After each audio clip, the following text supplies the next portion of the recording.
اگر امت کے دو طبقے حق پر ہوتے ہوئے بھی اشتراک کے ساتھ عبادات اور اعمال میں مشغول ہیں، تب بھی اللہ کے یہاں یہ عبادات مقبول نہیں ہیں۔ اگر امت کے دو طبقے حق پر ہوتے ہوئے بھی اشتراک کے ساتھ عبادات میں مشغول ہیں تو یہ عبادات اللہ کے یہاں مقبول نہیں ہیں۔ مولانا صاحب کا ملفوظ ہے، ادھر اشتراک کے ساتھ تم اللہ کی ایسی عبادت بھی کر لو جیسی اللہ چاہتے ہیں۔ اگر تم اشتراک کے ساتھ اللہ کی ایسی عبادت بھی کر لو جیسی اللہ چاہتے ہیں اور تمہاری عبادتیں عرش کو پہنچ جانے،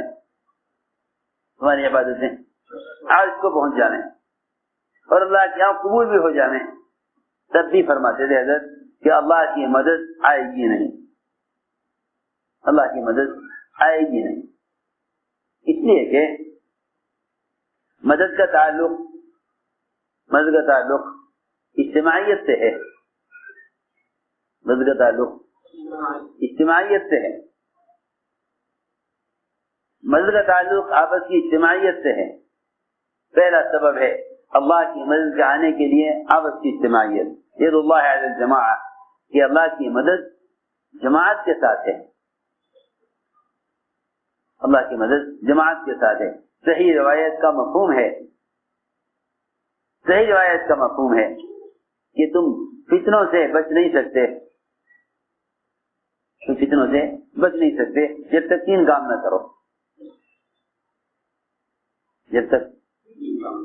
نہ کرو، تم فتنوں سے بچ نہیں سکتے۔ پہلا کام یہ ہے کہ عموم میں رہو، خصوصیت فتنوں کا سبب ہے، بلکہ یہاں تک فرمایا کہ خواص کے دروازے یہ فتنوں کے مواقع ہیں۔ ابواب الامراء مواقف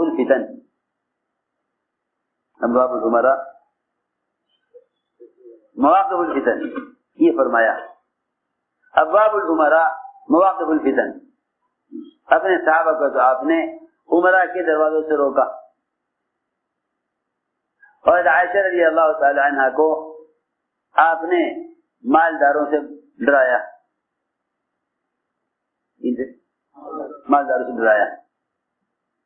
کہ عائشہ دیکھ مالداروں سے بچ کے رہیے،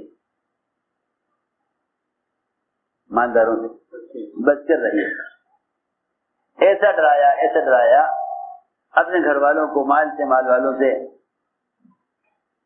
کیوں؟ اس لیے کہ اللہ رب العزت علم اور دعوت کی دولت اگر کسی کو عطا فرما دیں تو اس کے لیے سب سے خطرناک چیز مال ہے،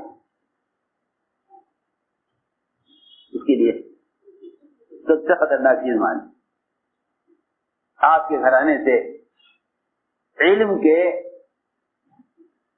فیضان کا جاری ہونا اور کبار صحابہ کا آپ کے گھر والوں سے علمی استفادہ کرنا، اس کے لیے سب سے بنیادی چیز یہ تھی کہ مالداروں سے بچ کر رہنا، یہ مالداروں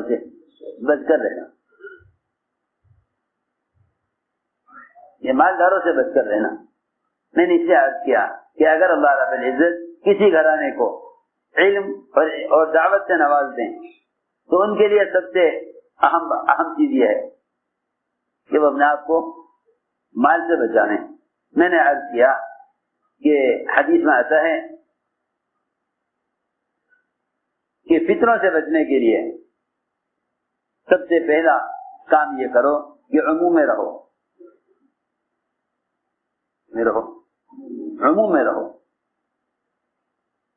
کہ حدیث میں فرمایا کہ انسان کا بھیڑیا شیطان ہے، اس سے بچاؤ کے لیے تین شرطیں ہیں، پہلی شرط عموم میں رہنا،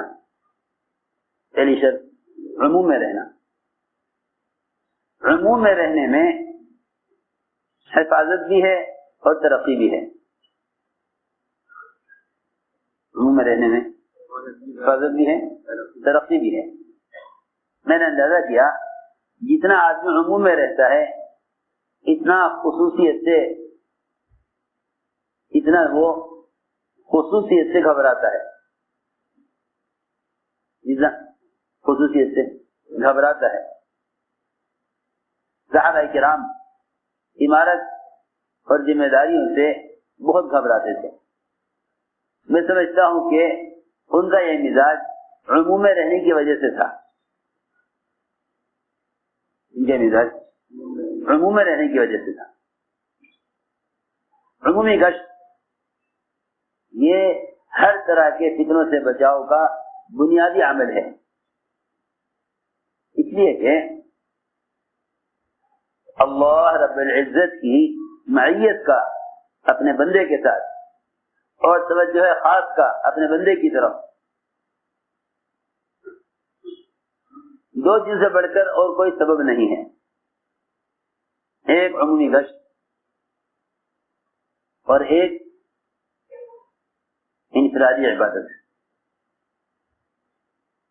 یہ اللہ تعالیٰ کی طرف سے دو موقع توجہ خاص کے ہیں۔ واقعی جو آدمی اللہ کا قرب چاہے وہ ان دو کاموں کو لازم پکڑ لے، وہ ان دو کاموں کو لازم پکڑ لے، عمومی گشت اور انفرادی عبادت۔ یہاں تک بھی ملتا ہے خلفاء راشدین کی سیرت میں کہ ایسے آدمی کو امیر چنتے تھے جماعت کا جس کی خلوت کی عبادت پر رشک کرتے تھے۔ میری بات بہت ضروری ہے، جس کی خلوت کی عبادت پر خلفاء راشدین رشک کرتے تھے، ایسے لوگوں کو جماعت کا ذمہ دار بنایا کرتے تھے۔ بلکہ خود حضور اکرم صلی اللہ علیہ وسلم جماعت پر ایسے آدمی کو امیر بناتے تھے جو ان میں زیادہ قرآن پڑھنے والا ہوا کرتا تھا، ان میں زیادہ قرآن پڑھنے والا ہوا کرتا تھا۔ کیونکہ میں نے اندازہ کیا کہ تنظیم اور دعوت میں فرق یہ ہے کہ تنظیموں میں تو ان کو چنا جاتا ہے جنہیں ظاہری تجربات زیادہ ہوں، اور سیرت میں عمرا ان کو چنا جاتا تھا جن کا تعلق مع اللہ زیادہ ہو۔ آپ نے جماعت پر امیر ان صحابی کو بنایا جو سب سے زیادہ قرآن پوری جماعت سے پڑھنے والے تھے، زیادہ قرآن سب سے زیادہ پڑھنے والے تھے۔ میں نے عرض کیا دیکھو میری بات توجہ سننی پڑے گی، بہت جتنی بھی مشکلات کام کاروں کو پیش آئیں گی اس کی اصل وجہ اللہ سے تعلق کی کمی ہوگی۔ ابوبکر صدیق رضی اللہ عنہ کی ہدایات میں ہے کہ دو کام تم جتنے زیادہ کرو گے اتنی ہی اللہ کی مدد تمہارے ساتھ ہوگی۔ دو کام تم جتنا زیادہ کرو گے اتنی اللہ کی مدد تمہارے ساتھ ہوگی۔ وہ دو کام بتلائے، ایک رات کا قیام، دوسرے قرآن کی تلاوت۔ رات کا قیام اور قرآن کی تلاوت، یہ دو کام تم زیادہ کرو گے تو اللہ کی مدد تمہارے ساتھ ہوگی۔ تو میں نے عرض کیا کہ یہ دو چیزیں بہت اہم ہیں، یعنی اللہ تعالیٰ کی توجہ خاص کا مستحق ہونے کے لیے یہ دو چیزیں بہت اہم ہیں، ایک انفرادی دعوت، ایک انفرادی عبادت۔ لیکن اس میں دونوں میں کمی ہے۔ میں نے عرض کیا اس حدیث کی بنیاد پر کہ اللہ کی ذات کے ساتھ تعلق میں بہت کمی آئے گی اگر ان دو چیزوں میں کمی آئی، انفرادی دعوت، انفرادی عبادت۔ بلکہ جب ایک صاحب کے بارے میں حضرت سے کہا گیا کہ فلاں صاحب کو مشورے میں لے لیں، تو حضرت نے فرمایا کہ پہلے تم خاموشی سے اس بات کی تحقیق کر لو کہ اس کی تہجد تو کبھی نہیں چھوٹتی.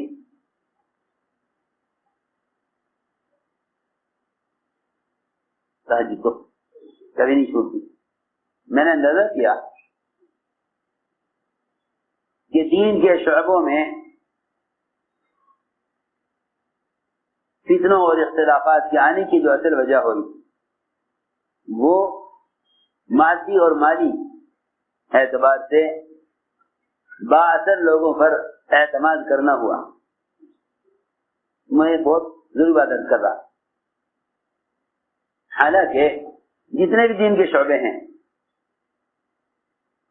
ان شعبوں کے چلانے کے اصول اللہ کی طرف سے الہام ہو ہی نہیں سکتے جب تک وہ اللہ کے تعلق میں گہرے نہ ہوں. جب تک اللہ کے تعلق میں گہرے نہ ہوں.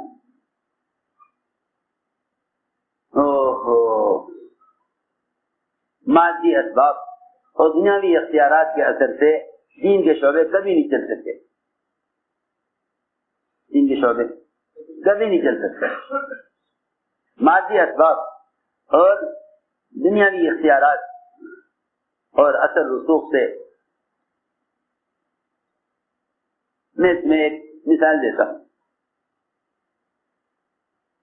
جس صحابی نے بھی یہ کہا حضور اکرم صلی اللہ علیہ وسلم سے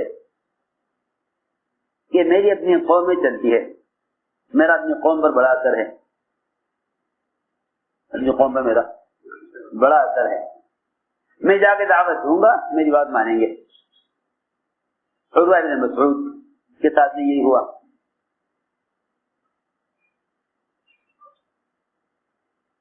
عروہ بن مسعود کے ساتھ بھی یہی ہوا. طفیل بن عمرو دوسی کے ساتھ بھی یہی ہوا. میری اپنی قوم میں چلتی ہے, جو میں کہوں گا وہ کریں گے, آپ مجھے میری قوم کی طرف بھیج دیجیے. گئے, جا کے قوم کو دعوت دی, اپنے اثر رسوخ کو استعمال کیا. ساری قوم نے اسلام لانے سے انکار کر دیا,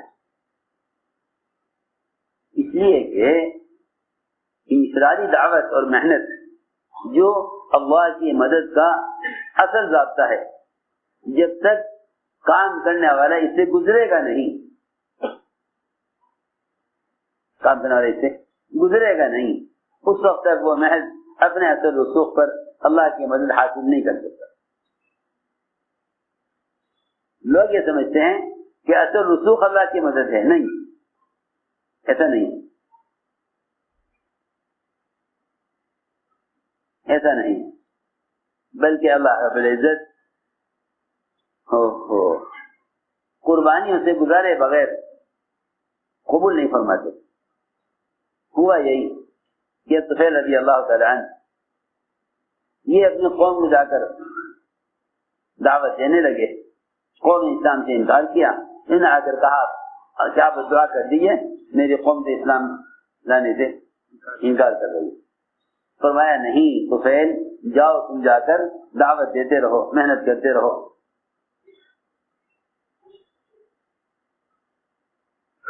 ہجرت سے پہلے سے لے کر خیبر تک, ہجرت سے پہلے سے لے کر خیبر تک حضرت طفیل رضی اللہ تعالیٰ قوم محنت کرتے رہے, یہاں تک کہ 80 خاندان ان کے ذریعے اسلام میں داخل ہو. میں صرف اس بات سے اتنا عرض کرنا تھا کہ دین کا کوئی بھی کام ہے اس میں سب سے بنیادی چیز وہ دعوت اور عبادت میں کمال پیدا کرنا ہے. دعوت اور عبادت میں کمال پیدا کرنا یہ سب سے بنیادی چیز ہے. تو میں نے عرض کیا کہ فتنوں سے بچنے کا راستہ یہ نہیں کہ حکام ساتھ دے جائیں تو قوت حاصل ہو جائے گی, مادی اسباب جن کو اللہ نے دیے ہیں وہ ساتھ دے جائیں تو مسائل حل ہو جائیں گے. میں نے خوب غور کیا کہ کام کرنے والے اپنے راستے سے ہٹ کر مدد کب لیں گے. جب یہ اللہ تعالیٰ کی مدد کے ضابطوں سے ہٹ چکیں گے تو پھر یہ اپنے مسائل کو مخلوق کی طرف لے کر جائیں گے، اپنے مسائل کو پھر مخلوق کی طرف لے کے جائیں گے۔ میں تمہیں حضرت کا ملفوظ سناؤں، حیرت ہوگی۔ حضرت فرماتے تھے جو اس کام میں آپس میں بڑا بننا چاہیں گے وہ آگے چل کر سیاست اور حکومت میں بڑا بننا چاہیں گے۔ حضرت کے بیان کا ٹکڑا ہے یہ۔